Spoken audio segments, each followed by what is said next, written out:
Welcome to the Compounding Center Connections, where we talk about different health conditions with our partner practitioners. I'm your host, Jay Gill, a compounding pharmacist from the Compounding Center in Leesburg, Virginia. At the Compounding Center, we collaborate with practitioners, create custom medications to help our patients get better. So in this episode, we have Dr. Leslie Sinn from Behavior Solutions in Ashburn, Virginia. And we're going to be taking a little time and talking about pet behaviors and various solutions that you offer to pet owners. So Dr. Sinn, thank you for joining us. Welcome to the show. And could you tell us a little bit about yourself, your background as a veterinarian specializing in pet behavioral issues? Absolutely. Thank you, Jay, for having me. It's a pleasure to have the chance to chat with you about veterinary behavior medicine and what it is that we do. About myself, just a tidbit or two. I'm a board certified veterinary behaviorist. And what that means is I'm actually a veterinarian who has gone on to specialty practice or specialty training that involves 3 to 4 years of advanced studies in behavior-specific topics. So things like, well, animal behavior, learning theory, psychopharmacology, behavior modification, all the upper level information that makes us have that specialized knowledge and training compared to a veterinarian, for example, who is sort of the equivalent of a human general practitioner. So if you're looking at the human world, a veterinarian would be a GP, and a veterinary behavior specialist would be the equivalent of a psychiatrist. So that kind of gives you the framework in which to think about it.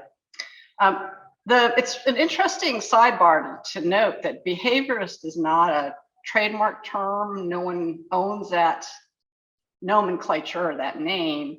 And so it can be a little bit rough on pet parents when they go to try and get help for their behavior problems, because if you do a generic Google search, you're going to kick up all kinds of people who use that term very, very loosely with little or no background or little or no training.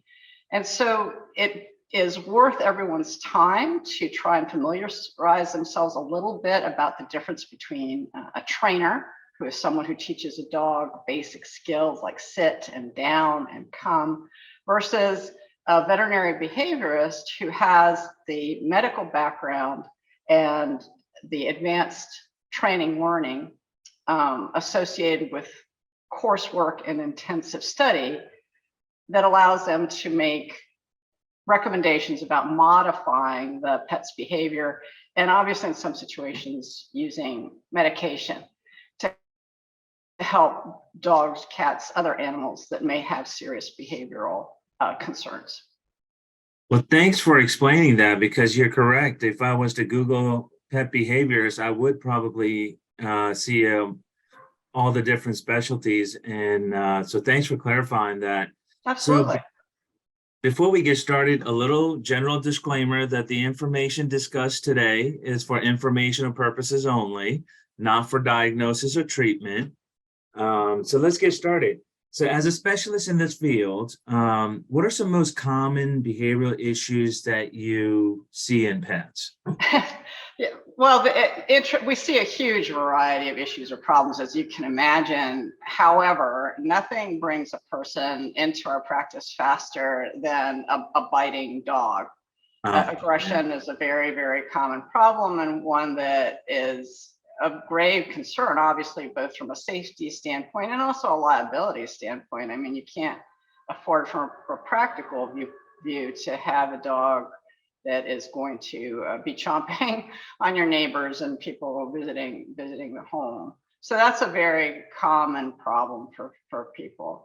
And then the other one, especially in light of us all trying to return to a normal life post-COVID, or should I say living with COVID, is separation anxiety.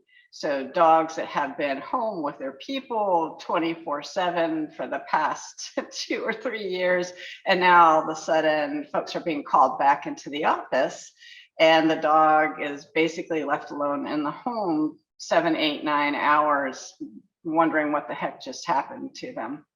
And that can be very rough on both the pet and the owner. So, and that is one of my questions. So would you say the pandemic definitely has affected, and you're seeing a lot more cases of pet behavioral issues at this time? Yeah, unfortunately. I mean, I think it's pretty well documented. If anybody who's been looking at a newspaper or news outlet information with regards to the huge impact that the pandemic has had on human behavioral health, unfortunately, we're seeing the same thing on the pet side as well. Interestingly enough, Jay, I just received a research article hot off the presses from Italy looking at COVID puppies that were raised during the COVID shutdown. Okay. And there was a rather significant increase in fear-based behaviors and aggression in those puppies compared to puppies that had been raised prior to the pandemic and puppies that were raised after the COVID shutdown ended. And so there's no doubt that it's had an impact for our folks in our area. The big issue has been associated, as I mentioned, with separation anxiety. We've seen an increase in the number of cases, in other words, multiple cases a day, and also an increase in the severity of the problem. So Really? Destructive behavior, whining, animals that are so terrified that they're urinating and defecating in the house, people facing eviction notices because of the sound and the destruction that the pet is creating or committing. And so it's been rough. It's been rough on everybody. I know this is one of the biggest things I've heard just talking to other veterinarians out there, how how big of a situation this is, and that's how I came to know you and get to know you. So I thought this was a great topic to discuss too. Now, could you walk us through how do you your process of diagnosing a pet's behavioral issue, and how do you determine what is the cause of it? Oh, good question. It's actually a bit of a process. I always kind of apologize to people up front because one of the first steps is to gather a lot of background information. Specifically, they fill out a 14-page questionnaire for us. Wow. That covers all of the basic history, background, and things like the pet's habit, the composition of the household, people and animals that the pet is interacting with, the primary problem or concern, what's been tried, what hasn't worked, medical background as well, because often we find that with many different pets, pain can be a component, for example, of aggression or withdrawal behavior. And so unrecognized pain is a common issue that we try to make sure is not contributing to the problem. And then once we've collected all that information, even before we meet with the owner, the client, we go ahead and review all of that, try and kind of parse out what we think might be going on, and highlight areas that we need a little bit more information. And those are going to be the areas that we ask questions about during the actual appointment process. We also have clients send in videos, preferably short videos of behaviors of concern, bearing in mind that we never want people to put their pets or anyone else for that matter at risk trying to get these behaviors. So we don't want to provoke it, but if it's something that they can get a clip of, it's super helpful. The old saw of a picture's worth 1,000 words. Absolutely, it's helpful. Plus, people have a tendency to anthropomorphize, which means that they ascribe human reason for a particular behavior, and that's not always the case. So what the owner or client is seeing and their interpretation of the behavior may in fact not be completely accurate. So having the videos is useful. We also get all the medical background, blood work, that kind of thing. And then at that point, we're ready for the consultation. And the consultation takes about an hour. It is myself and a trained licensed veterinary technician who also happens to be a certified trainer. The two of us work our way through the consultation. And as I said, it involves follow-up questions. It involves observation of the pet and the owner. And in some situations, it may also involve interacting with the pet, doing a physical exam, or even asking the pet to perform various behaviors so that we're really clear about what it is that is going on.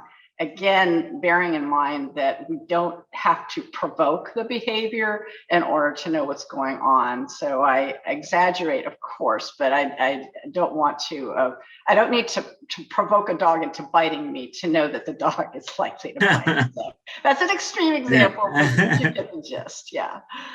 So Dr. Sinn, so as a pet owner, I suspect that my pet's having some kind of behavioral issues. I take a little video of it, and it seems like not like the human side where you go through your GP who recommends you to a psychiatrist or a gastroenterologist or something like that. Definitely pick up the phone and give you a call, and you don't have to go through the GP, right? And then get referred. Yeah, good point. No, they don't have to go through their general practitioner to come see us. I would say about a third of our owners, the clients, find us on their own. About a third of them come to us as referrals from trainers. So Okay. A reputable trainer, again, person who's teaching, sit, come down, all that kind of stuff. Frankly, most pets are very easy to train. If someone is struggling, if the trainer finds that after 2, 3, 5, 10, 20, 100 repetitions, the pet is still struggling, the savvy trainers will say, this is not a training issue, this is a behavior issue, and I recommend that you get higher level help for this. And then I'd say about a third of our referrals are from general practitioners, right? They have to interact with the dogs for their wellness visits. They see them as puppies. When your general practitioner looks at you and goes, oh, this isn't normal, you need to pay attention. Yeah. Okay. So can you talk to us about some treatment options available? And perhaps describe to us what do these treatment options involve, or how do they work? Sure. So if it's something relatively minor, relatively straightforward, and a limited problem. So let me see if I can pick one out for you. So say, for example, the primary problem is that the dog charges the door. Okay. Associated with deliveries and people coming to the door. There's been no bite incidents. It's just the owner's really concerned that it could escalate to that point, and they're seeking help. That may not be something that requires a super intense intervention. That may be something that we can handle through initially avoidant management, which would be avoidance of the situation. So some way of blocking the dog from getting to the door, some way of perhaps maybe turning off the doorbell so that trigger doesn't keep happening. Because what we really want to do from the get-go is to keep the dog from repeating the behavior over and over again, because that's how you get better at things, is by repeating the behavior. And if it's a behavior we don't want, then we don't want them to repeat it. And so avoidance and management is the first step. And then if they're not supposed to charge the door, then what are they supposed to do instead? Hopefully sit quietly by the owner's side, or maybe do something like go to a place like a crate or a bed or a mat instead of going to the door. We can provide the instructions for the behavior modification. We can certainly model the behavior for the owner.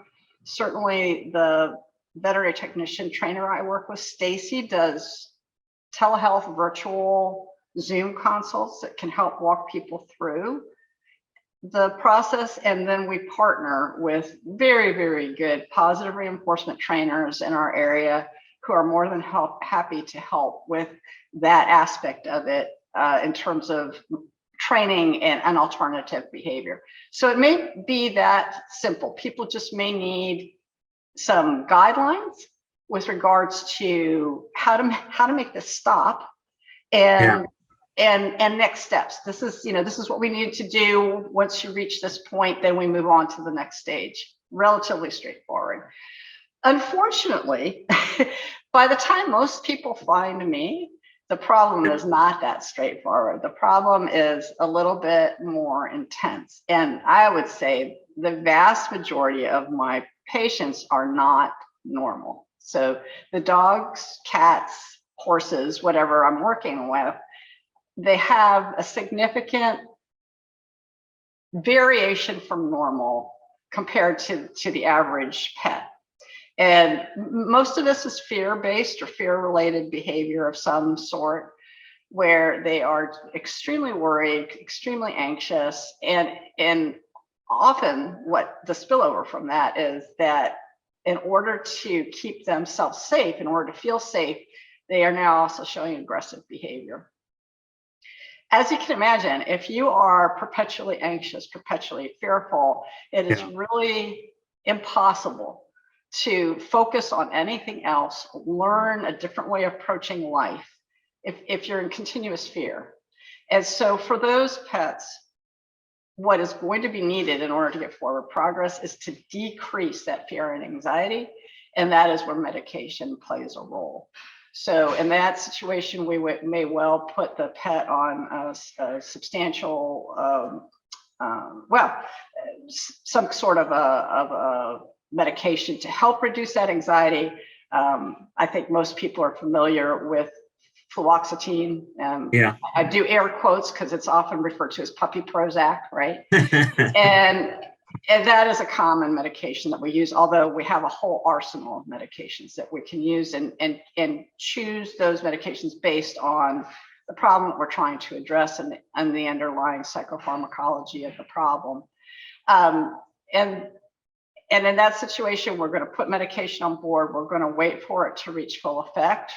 And then we're going to start looking at modifying the pet's behavior. So again, if they're not supposed to be charging someone, if they're not supposed to be going after someone, what would we like them to do instead? Or what's reasonable to expect them to do instead based on how severe their problem is? You cannot fix, quote unquote, fix them. It's best to think of a dog with or cat, whatever animal with a serious behavior problem as having a chronic behavioral issue, a chronic medical issue. So it'd be the same as having diabetes, for example, or chronic kidney disease. You're not just going to go in and make that problem go away, but you can certainly manage it, mitigate it, modify it. So to an outside person, it does not look like there's an issue or problem. So you think about a person with properly managed diabetes on appropriate insulin therapy, no one knows that you have an issue or problem. Right. But you need to stay on that regime. You need to maintain discipline and management associated with that if you want to continue to lead a relatively comfortable and normal life. You can't just pretend like you don't have a problem. It's not going to go well. That's a great comparison you just gave us with the patient with diabetes. So having seen some of these really difficult cases, can you share with us what you think would be a great success story, perhaps with Sure. Yeah, absolutely. So just generically, I can tell you that it is not uncommon for clients who have some of these really challenging pets to come during an annual recheck, for example, and provide some generic version of this story, which is basically something along the lines of, Dr. Sinn, I didn't know whether to laugh or cry. And I go, well, what happened? And I said, well, I was out walking Fluffy, and I had a person walk up to me, approach me. And as I was cueing Fluffy to sit by my side and reinforcing her for sitting quietly, the person said to me, oh, I've always wanted a dog just like that. And the That's client awesome. says, oh, thank you very much. I really appreciate it. They continue to reinforce Fluffy for her quiet behavior. I Yeah. really need to be moving on now. Thank you so much for your kind words. And they remove themselves from the situation. So the person who approached, all they saw was this beautifully behaved Yeah. dog. The client, though, has taught this alternative behavior. Fluffy, don't lunge at the person who's approaching. Sit by my side, look at me, give me your attention. I'm going to reinforce you, tell you what a good dog you are while I talk, and then I'm going to remove you from the situation quickly so that you don't get overwhelmed. And the client leaves. So the person who was approaching has no idea that the dog had any kind of issue or problems. The dog was beautifully behaved. Yeah.